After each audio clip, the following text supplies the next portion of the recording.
Caríssimos e caríssimas, bem-vindos, bem-vindas. Mais um encontro em que nós iremos falar, abordar a lógica formal e, posteriormente, a falácia. Nós já iniciamos os nossos debates a respeito da lógica e nós vamos hoje desenvolver um pouco mais algumas daquelas discussões que podem nos mostrar a necessidade de uma discussão cada vez mais apropriada sobre o que vem a ser essa dimensão tão importante, ou área tão importante da filosofia, que é a lógica. Nós vamos, nesse momento, então, tentar apresentar um pouco as distinções conceituais mais significativas que dizem respeito aos elementos do pensamento, que nós já havíamos destacado, mas como esses elementos se articulam para que nós consigamos, em uma conversa, demonstrar aquilo que nós pretendemos afirmar. Ou seja, nós vamos falar agora um pouco sobre a proposição e sobre o argumento, certo?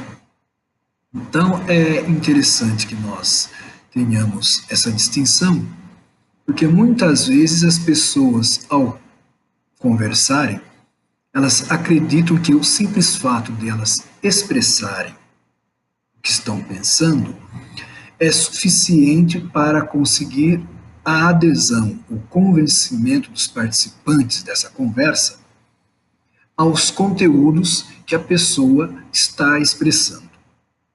E nós temos de reconhecer que, infelizmente, não é assim. O fato de alguém simplesmente falar, dizer, expor o seu pensamento, isso não significa que a pessoa consiga convencer os que estão ouvindo da validade, da veracidade, da força, digamos assim, daquilo que está sendo proposto. Então, como que nós podemos admitir alguma proposição se essa proposição, melhor dizendo, se é a afirmação que alguém faz, se a exposição que alguém faz de suas ideias não está claramente estruturada como um argumento? Caríssimos e caríssimas, o que vem a ser, então, os elementos integrantes do pensamento e que pretendem expressar esse mesmo pensamento para as demais pessoas quando de uma conversa. O fato de nós conversarmos não quer dizer que tudo que nós digamos nessa conversa seja passível de contestação. Em uma conversa, nós podemos simplesmente externalizar um pensamento ou formalizar uma ordem ou organizar, sei lá, uma observação, construir, apresentar uma interrogação, e assim por diante. Então, o que nós vamos tentar definir agora são esses dois grandes conjuntos conceituais. Primeiramente, nós podemos falar da proposição e depois nós vamos verificar como que essa proposição se apresenta, se coloca dentro da argumentação.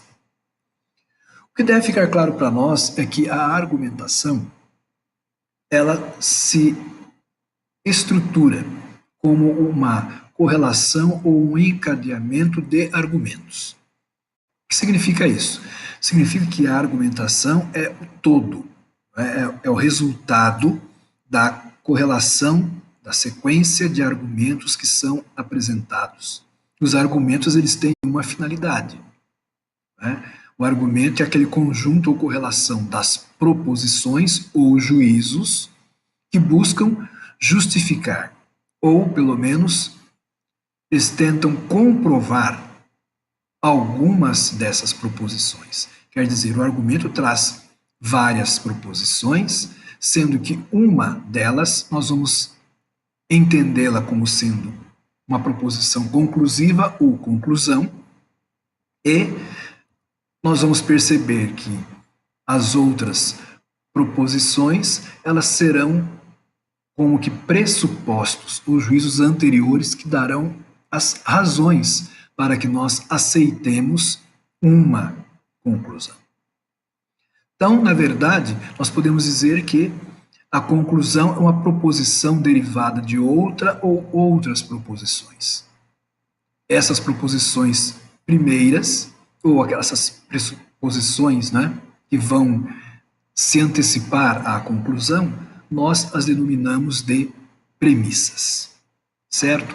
Então, a argumentação é o todo, é o conjunto daquele encadeamento de argumentos que tem um propósito.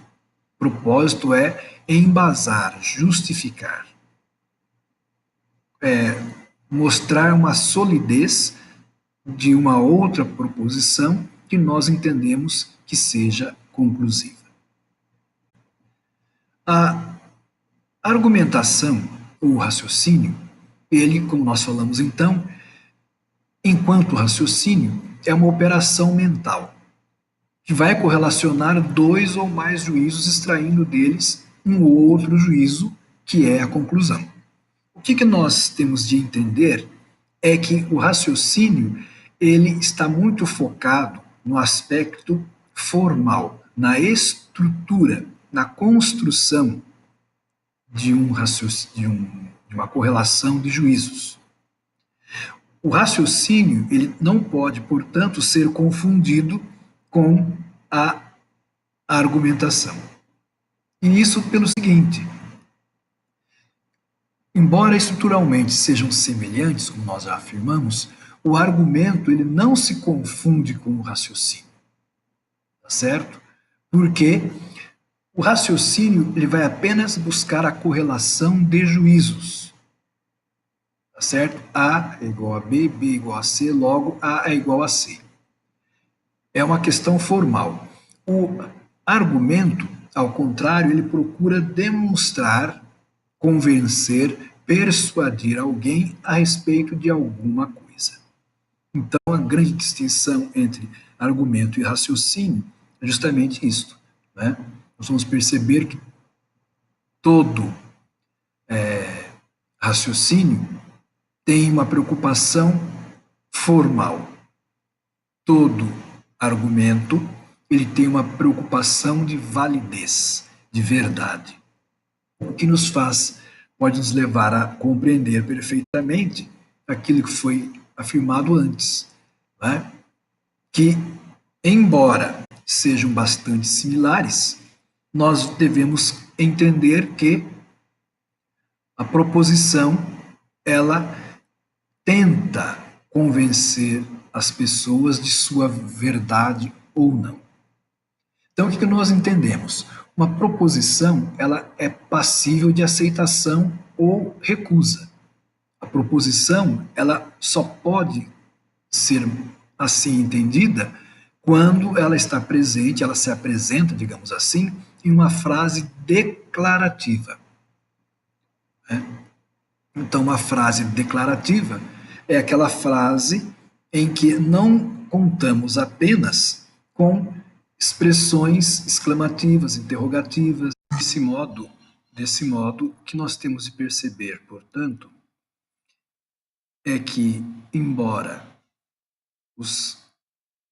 as proposições sejam raciocínios, nem todo raciocínio é uma proposição.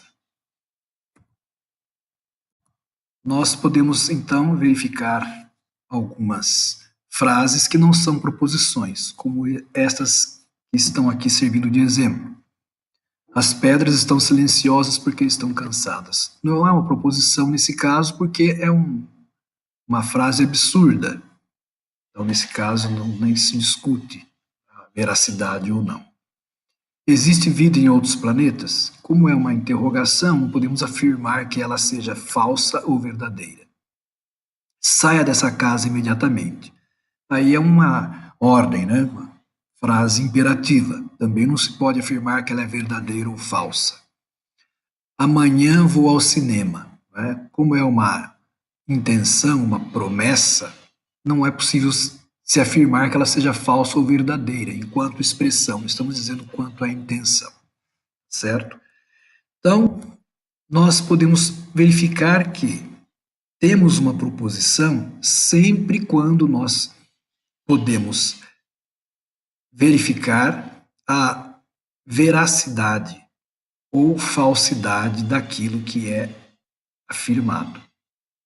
Então, a proposição, ela pede de nós um posicionamento no sentido de sim ou não diante do conteúdo que ela expressa. Nós, então, vamos verificar que a proposição ela é um juízo ou pensamento que pode ser considerado verdadeiro ou falso e sempre esse juízo expresso em uma frase declarativa. Então, nós temos aí uma espécie de definição para que nós possamos nos aperceber que seja uma proposição. Lembrando aquilo que afirmamos, toda proposição é um raciocínio, mas nem todo raciocínio é uma proposição. Desculpe, argumento. Né? Nós podemos perceber, então, que o argumento ele é um raciocínio, mas nem todo raciocínio é uma argumentação. E a proposição, ela tenta ser uma frase diante da qual possamos nos posicionar no sentido de veracidade ou falsidade. O professor Desidério Murcho, ele propõe um quadro síntese de indicadores e premissas e conclusões que comumente são utilizados. Não quer dizer que sempre, quando estejam presentes esses indicadores, nós tenhamos premissas, proposições primeiras, pressupostas e conclusões, né? Proposições conclusivas decorrentes das proposições anteriores. O quadro que ele propõe para nós, então, é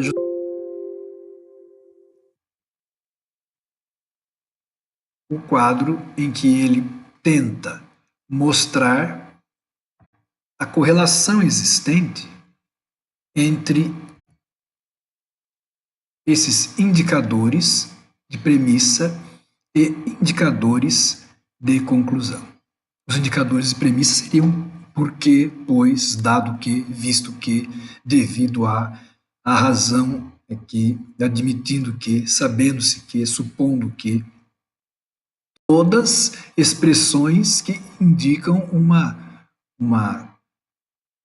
vamos dizer assim, um nexo quase que de decorrência, né? Uma vez que, né, veremos depois a consequência, uma vez isso, logo aquilo.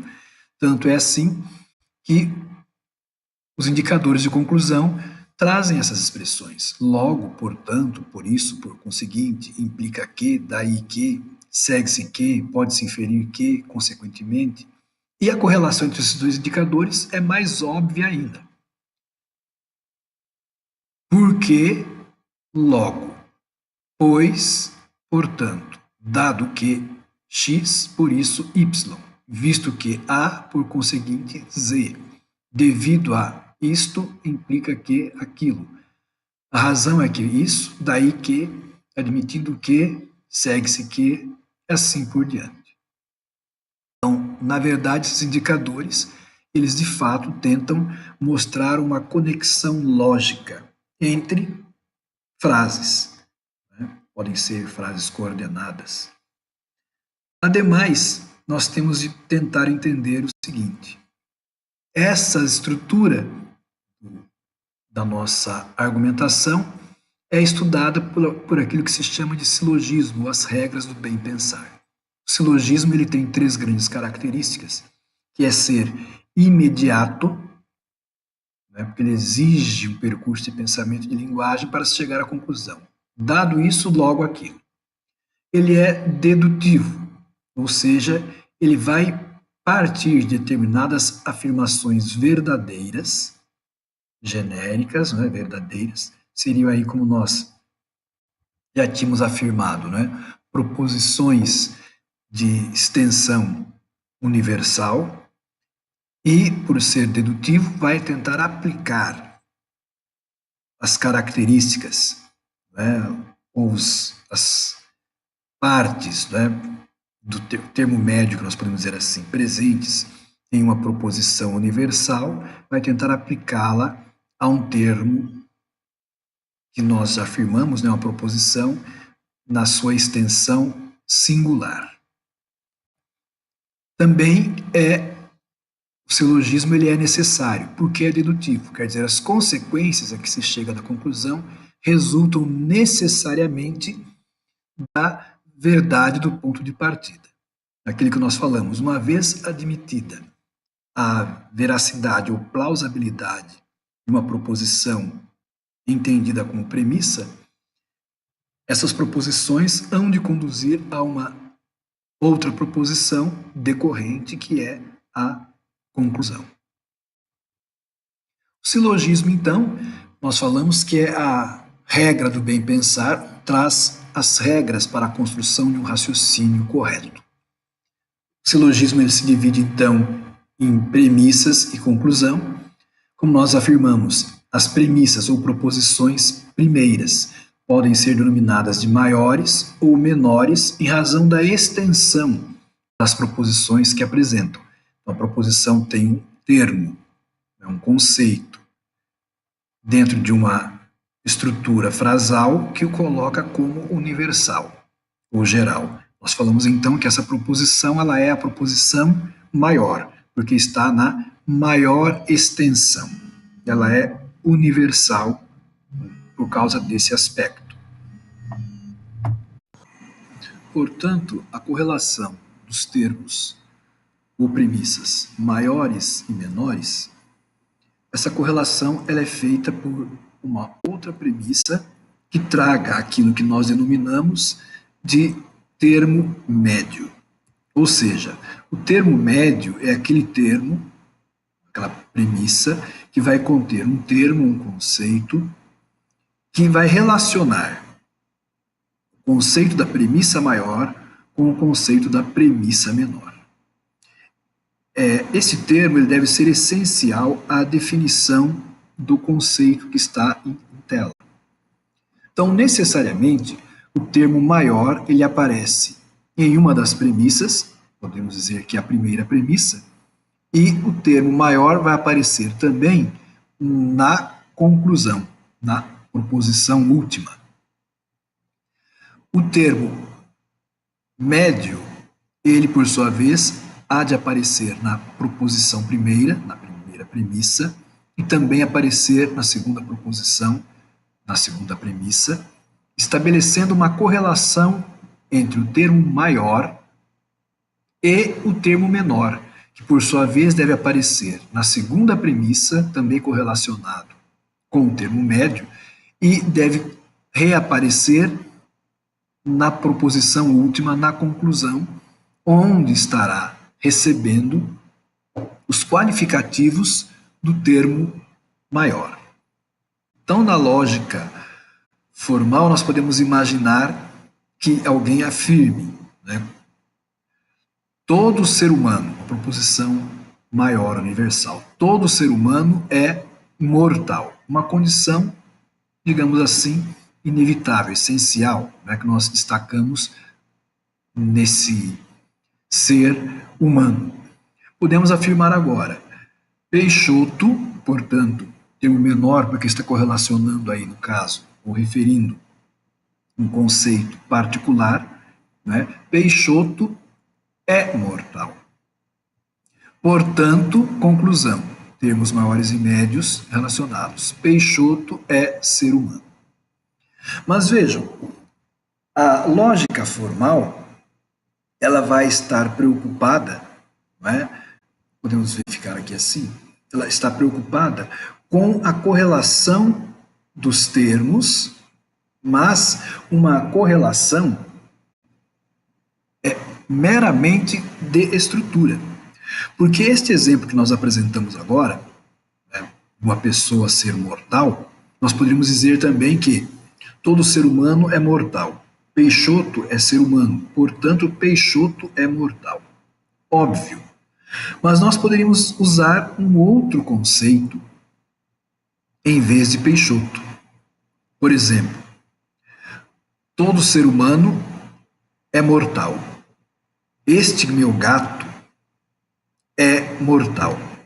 Portanto, o meu gato é ser humano. Vejam, é uma impropriedade. Mas a estrutura utilizada aí, a forma do raciocínio que foi utilizada, essa forma ela é adequada. Formalmente esse raciocínio ele está correto, mas em termos de conteúdo não. Então, quando se discute a questão das proposições, o que está em jogo é justamente a verificação se os conceitos utilizados, se a forma como a argumentação é construída, como as proposições são apresentadas, se elas conduzem a conclusões que também sejam válidas. Então, a grande discussão que se estabelece é justamente essa: verificar se nós estamos diante de um raciocínio adequado, né, de proposições válidas, né, para que as conclusões assim o sejam, ou, em caso contrário, se nós estamos diante de falácias, de paralogismos, de sofismas. Né? Então, na verdade, uma falácia, como destacamos aqui, um argumento com aparência de verdade, mas que esconde uma não-verdade, ou conclusões que extrapolam as premissas que foram colocadas. Nós, então, tendemos a identificar dois grandes tipos de raciocínio. E esses raciocínios podem nos trazer uma garantia maior ou uma garantia não tão segura da veracidade das suas conclusões. Quais seriam esses dois grandes tipos de raciocínio? Nós vamos poder, então, falar de um raciocínio dedutivo e também de um raciocínio indutivo. Certo? Ambos os raciocínios, tipos de raciocínios, têm a pretensão, né, de que suas premissas forneçam prova da verdade da conclusão. Mas, como nós falamos, nem sempre é assim. Nós vamos perceber que o raciocínio dedutivo, por ele partir de premissas gerais universais, pode nos trazer mais garantias de confiabilidade, de veracidade em relação às conclusões que esse mesmo raciocínio tenta mostrar para nós, ao longo do seu desenvolvimento, até chegar à sua conclusão. Pois bem, de acordo com a lógica formal, então, o raciocínio dedutivo, como nós afirmamos, ele parte de uma premissa maior, atribuindo os conceitos aos conceitos singulares ou particulares aquelas características que foram destacadas no termo médio como elemento intrínseco a esse juízo ou proposição universal. Então ele parte dessa proposição universal tentando atribuir aos conceitos ou proposições particulares as características destacadas que são aí no caso representadas pelo termo médio. Aqui então nós reconstruímos aquele primeiro exemplo, quando falei de Peixoto, né, que é um ser mortal. Vejam, nós falamos que todos os humanos são mortais. Peixoto é mortal, portanto, Peixoto é humano. Nós, porém, destacamos que o termo Peixoto poderia ser substituído pelo termo meu gato, né, meu gato Félix, vamos dizer assim. Supondo que Félix, aí no caso, seja o meu gato, vejo que esse raciocínio teria uma conclusão imprópria. O raciocínio, ele ficaria como?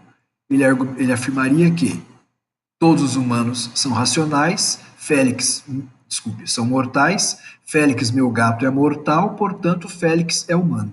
Porque o humano não é uma característica estrita, mais uma vez. Porque a mortalidade não é uma característica exclusiva do ser humano. Então, no raciocínio dedutivo, devemos buscar elementos que sejam exclusivos daquele ente que se afirma alguma coisa. Mas vejam agora, quando nós falamos da racionalidade, aí já existe uma atribuição de uma característica extremamente singular, né, eminentemente distintiva de um ser doente, que é o ser humano. Então, nesse caso, o argumento apresentado, né, o raciocínio dedutivo, ele se constitui de forma bastante veraz. Podemos então verificar o exemplo. Todos os humanos são racionais. Guillaume é racional, portanto, Guillaume é humano. Os termos universais ou gerais, né, na primeira premissa, aparece lá e aparece na conclusão. O termo menor, né, na segunda premissa, e também na conclusão, e quem estabeleceu a correlação entre as duas premissas, os dois termos maior e menor, foi o termo médio aqui, fez a mediação. Certo? Então, o juízo maior, o juízo menor, eles correlacionados, né, por um termo médio, vão conduzir a um juízo terceiro, a conclusão que dedutivamente, necessariamente deve ser verdadeira, ou nos dar uma garantia maior de veracidade. Então, esse tipo de raciocínio, ele traz mais garantias de veracidade do que nós poderíamos encontrar em outros tipos de raciocínio, como o dedutivo, por exemplo. O indutivo, desculpe.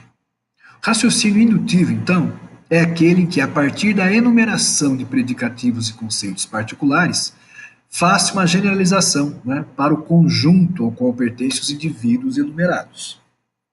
O que nós queremos dizer com isso? No raciocínio indutivo, há uma inversão da lógica do raciocínio dedutivo, que parte do maior para o menor. No raciocínio indutivo, o caminho é dos menores, dos juízos, no caso, particulares, para o juízo universal, generalizando características que são inerentes a cada um dos seres nomeados nos juízos particulares. No nosso exemplo, então, nós constatamos isso. Temos aqui uma premissa. O objeto 1 é de ferro e se dilata com o calor. O objeto 2 também é de ferro e se dilata com o calor. O objeto 3 é de ferro, igualmente se dilata com calor, etc, etc, até o objeto N, que também é indicado como sendo de ferro e, igualmente, se dilata com o calor. Consequência, o ferro se dilata com o calor. Então, vejam, no raciocínio indutivo, há essa enumeração, né? Não colocamos apenas uma premissa, podemos colocar N premissas aqui, de tal forma que a generalização das características dessas premissas que foram aí pontuadas tentem garantir para nós a possibilidade de uma conclusão aceita como geralmente verdadeira, como universalmente válida. Mas há um problema, porque às vezes podemos enumerar características de seres, tentando generalizar para a espécie, né, aquilo que atribuímos aos indivíduos, e verificar depois na prática que essas características necessariamente não ocorrem com todos os seres. Como falar, por exemplo, que a pardal é uma ave e voa, andorinha é uma ave e voa, colibri é uma ave e voa, arara é uma ave e voa. Podemos concluir, então, que toda ave voa. Mas nós temos algumas aves, assim classificadas, que não voam. Um avestruz, por exemplo, um pinguim. Então fica aquela questão. O raciocínio indutivo, ele não nos dá garantias plenas de sua veracidade? O que nós argumentamos? O raciocínio indutivo, ele é visto como uma espécie de técnica, uma espécie de metodologia experimental. A ciência, ela é indutiva porque ela procede dessa maneira. A ciência, o método científico, nos conduz há tantas experiências quanto sejam necessárias para que nós possamos definir uma regra. Mas esta regra está sempre em aberto, dependendo de novos experimentos que possam ratificar ou retificar a lei que foi depreendida da observação de casos particulares. Então, podemos argumentar assim: os tipos de raciocínio indutivo e dedutivo sempre buscam conduzir a uma conclusão verdadeira, mas nem sempre existe essa garantia, decorrendo da própria estrutura, do desenvolvimento do raciocínio, do tipo de raciocínio. Por fim, nós poderíamos falar de um tipo de raciocínio que nem é tão reconhecido como raciocínio assim, que é o transdutivo, que é quando se busca estabelecer ligação entre proposições que não têm relação entre si, ou atribuir qualificativos de um conceito para outro de mesma extensão. Coloco aqui o exemplo: os homens são racionais, as mulheres são racionais, logo, homem e mulheres são racionais. Que tipo de julgamento foi esse? Que juízo que nós extraímos no fim? Esse raciocínio conduziu a quê? Houve o acréscimo de algum conhecimento, quer dizer, o raciocínio aí foi sintético, foi analítico, né? Houve o acréscimo de algum conhecimento novo, de algum esclarecimento? Ou podemos pensar ainda em um outro caso aqui, né, que o próprio Piaget às vezes coloca, né? O raciocínio transdutivo, que é um característico do raciocínio infantil. A criança afirma: eu bati no meu irmãozinho, papai do céu vai dar um castigo, é o trovão. Nesse caso, se correlacionam afirmações que não têm uma conexão lógica entre elas. São até absurdas, como nós falamos antes, não se configuram sequer como proposições. Certo? Então, este é um elemento que devemos ter sempre presente, para até mesmo nós podermos nos precaver em relação ao que pode se designar como uma incorreção lógica ou uma falácia. A falácia, portanto, é um argumento construído falsa ou erroneamente. Tá bom? A estrutura, a forma como se constrói, ou o conteúdo que acompanha essa forma construída, que pode ser uma forma até com um aparente rigor, na verdade encobrem falhas do próprio raciocínio, falhas no desenvolvimento da argumentação. Então, a falácia, ela tem dois tipos. Ela é conhecida como paralogismo ou como sofisma. Pode-se dizer que a distinção é que no paralogismo há uma falha não intencional, ao passo que no sofisma existiria uma intenção do interlocutor enganar, né? Ou pelo menos não deixar de forma bem clara ao interlocutor qual é o pensamento, a intenção daquele que se pronuncia. Existem então vários tipos de falácias. Uma das falácias pode ser do tipo formal e outro tipo de falácias pode ser as falácias não formais.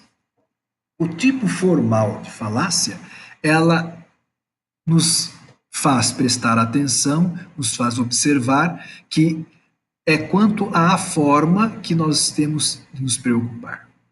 A falácia formal é quando existe um confronto, né? Uma deturpação, uma violação das próprias regras do raciocínio correto.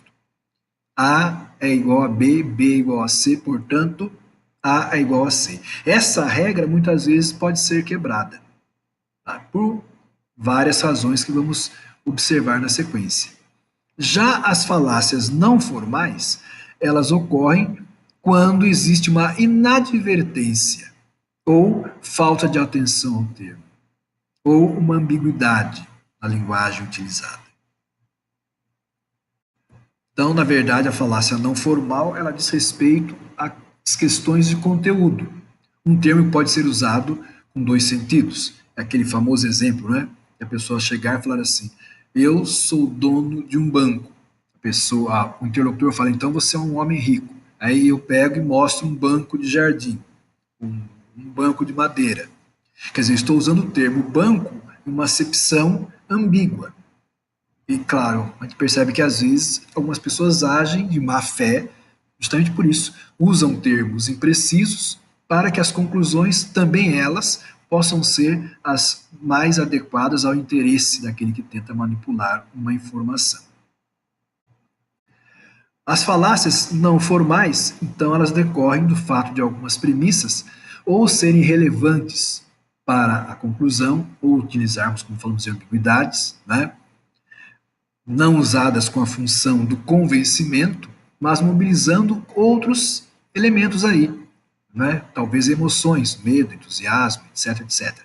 É o que às vezes se fala na chamada pós-verdade, quando a força de uma argumentação, ou pelo menos a força de um discurso, melhor dizendo, né? A força de um discurso não está no poder da argumentação, na veracidade das proposições que são apresentadas. Mas na pós-verdade, afirma-se que a, o discurso ele está baseado muito mais na força, na influência das emoções. Né? Emoções são mobilizadas justamente por esses aspectos que nós elencamos aqui: medo, entusiasmo, hostilidade, reverência e assim por diante. Vamos então verificar quais são esses tipos de falácias não formais. Temos a falácia do argumento de autoridade, que é bastante conhecido, é quando a pessoa apela para a autoridade de alguém para justificar aquilo que está sendo afirmado em uma discussão. Então, eu posso falar que no caso, né, podemos recorrer a Einstein, a Pelé, né, para avaliar política, Einstein para julgar posições religiosas e assim por diante.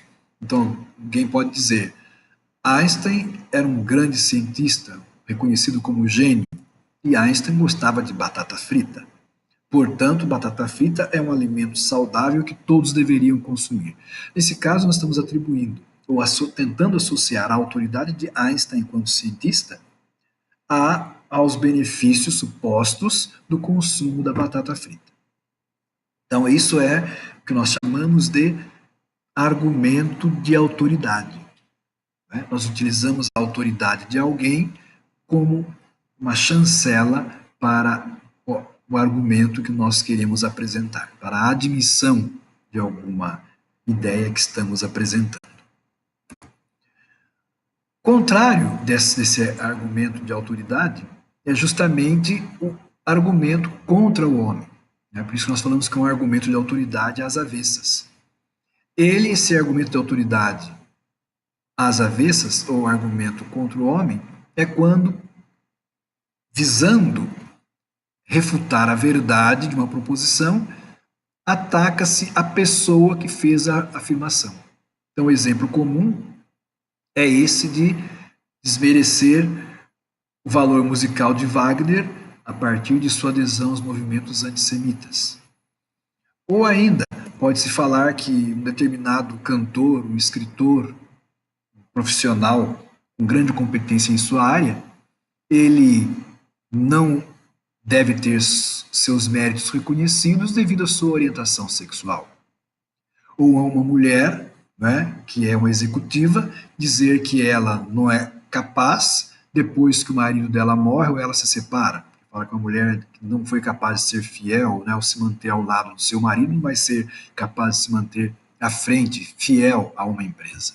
Então, são elementos que não têm conexão entre si, mas a falácia tenta estabelecer essa correlação contra a pessoa. Desmerece a verdade de uma afirmação em função da moralidade, né, de uma pessoa. Temos também a falácia de acidente. Aquilo que argumentamos agora há pouco é quando pega-se um aspecto que é casual, Essa casualidade é apresentada como sendo uma regra, algo constante. Então, como o próprio nome diz, né, pega um elemento, um acidente, e transforma esse acidente em uma regra. O exemplo que damos aqui é de concluir que a medicina é inútil devido ao erro de um médico, né? Ou aplicar cegamente regras sem analisar o contexto, né? Então, nós podemos, nesse tipo de falácia de acidente, considerar que a medicina ela não é válida porque um médico não foi capaz de salvar uma pessoa em estado terminal ou curar alguém que tivesse uma doença extremamente grave. Isso não é algo que deva ser admitido. É um acidente. Quantas e quantas vidas são salvas pela medicina? Então, às vezes, nós até sabemos de casos de pessoas que se recusam a tomar vacina porque falam que determinada vacina ela é prejudicial, que a pessoa deve se curar tomando algum produto que ela mesma inventa, às vezes as coisas mais esdrúxulas. E depois a gente sabe que essa pessoa vem a óbito, né, tendo um remédio ao lado, uma vacina que poderia, talvez, ajudar a minorar o problema de saúde ou até mesmo mantê-la viva. Outra falácia seria a ignorância da questão. E como o termo mesmo está dizendo aí, consiste em se afastar daquilo que é o tema de uma discussão, né, desviando essa discussão para um outro lado. Então, o exemplo que nós temos é um exemplo, a gente fala do advogado, que é um exemplo famoso, né? São famosos esses exemplos, de pessoa que ao tentar defender um réu, né, não fala do crime em si, mas fala dos aspectos da vida dele, né? Que ele é um bom filho, que ele nunca se atrasou no trabalho, né? Que ele era um vizinho tranquilo. Que às vezes é muito isso, né? Tem lá, a pessoa é um serial killer, né? Ou ele entra em algum local e chacina várias pessoas. Quando ele é preso, se é preso, ele argumenta, não, meus vizinhos falavam que ele era uma pessoa boa, nos últimos dias ele estava sofrendo porque o cachorrinho dele morreu, né? Então, tenta-se criar, desviar da questão, ignorar o que está em jogo, que é, no caso, crime, para destacar outros elementos que não estão sendo alvo do julgamento, né? Também podemos falar de tantas outras circunstâncias que a gente observa nesse dia a dia, né? Às vezes os telejornais, as redes sociais mesmo, elas mostram para nós uma infinidade de exemplos em que ocorre a ignorância de questão, né? O que é necessário discutir é deixado de lado por um turbilhão de argumentos que são em si mesmos inadequados para o tema que está sendo abordado ou tratado. Podemos ainda falar da famosa petição de princípio ou o círculo vicioso. Petição de princípio porque supõe, como já conhecido, justamente aquilo que se está tentando discutir. Então, parte do pressuposto que é admitido, reconhecido, aceito, compreendido, aquilo que está justamente em discussão para ser admitido, aceito ou reconhecido, né? Então, temos aqui dois exemplos famosos. Esse do ópio, né? Por que o ópio faz dormir? Porque tem uma virtude dormitiva. Aí você pode perguntar, o que vem a ser essa virtude dormitiva? Essa propriedade dormitiva, que vem a ser isso? Ou então outro exemplo aqui, mais confuso. Permitir a todos os homens uma liberdade ilimitada de expressão deve ser sempre, de um modo geral, vantajoso para o Estado, pois é altamente propício aos interesses da comunidade que cada indivíduo desfrute de liberdade perfeitamente limitada para expressar os seus sentimentos. A gente, às vezes, até tem que balançar a cabeça para indagar o que se está querendo dizer aí. Porque a grande questão é, por que a liberdade de expressão ela é essencial para o Estado? Mas pode dizer, porque representa a garantia dos direitos básicos das pessoas, o direito representa a possibilidade de divergências em uma democracia, possibilidade do enriquecimento, você pode argumentar de várias formas. Não dizer que é impossível, é indeterminante, é imprescindível, né? Que desfrute de liberdade. Mas para que essa liberdade? Né? E liberdade limitada. Expressar sentimentos, interesses da comunidade. Então, colocam-se vários quesitos que, na verdade, não estão admitidos. Será que nós temos que admitir que esse direito, né, é um direito inalienável? Ele é realmente um direito, né, que deva ser ilimitado? Que isso é vantajoso? Então, são diversas petições de princípio. Deveriam ser justificadas, estão aí dadas como já admitidas. Podemos também falar do equívoco, né? Aquele exemplo que eu dei logo no início. O equívoco quando há uma ambiguidade ou falta de clareza, né, nos termos utilizados dentro de um raciocínio.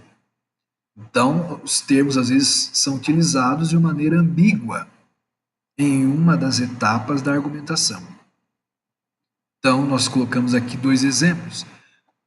O fim de uma coisa é a sua perfeição. A morte é o fim da vida, logo a morte é a perfeição da vida. Claro, toma-se aqui talvez, na concepção dos filósofos clássicos, né? Aristóteles, sobretudo, a argumentação, Aristóteles, Platão, Sócrates, né? Os clássicos lá, quando se argumenta que o fim, aquilo para que tende um objeto, o seu bem, a sua realização, esse é o fim. Então, o fim dos olhos é enxergar. O fim da mente, né? Conhecer, lá, contemplar as ideias, né? Muito bem. Mas o fim aqui é tomado como terminalidade e não como objetivo e realização. Então, ao falar que o fim de uma coisa é a sua perfeição, ótimo. A morte é o fim da vida, aqui há uma ambiguidade. É o fim como terminalidade. Então, a morte é a perfeição da vida. Se assim o fosse, nós deveríamos então admitir que logo ao nascer, todas as pessoas pudessem ser mortas, né, para garantir já essa realização. Evitar uma série de outros sofrimentos por 50, 60, 70 anos, sabe-se lá. Certo? Bom, esses são alguns dos exemplos de falácias e nós esperamos, por enquanto, estar dando um esclarecimento básico a respeito do que venha, do que possa vir a ser esse campo de estudos tão maravilhoso que é a lógica. Buscaremos, na sequência, falar um pouco mais sobre as várias aplicações que a lógica tem em nosso dia a dia, né? Falar dos quadros lógicos, assim por diante. Espero que a gente possa se encontrar mais vezes e poder, juntos, né, podermos construir um diálogo enriquecedor nesse campo de estudos tão maravilhoso e estimulante, que é a filosofia e, dentro dela, a lógica.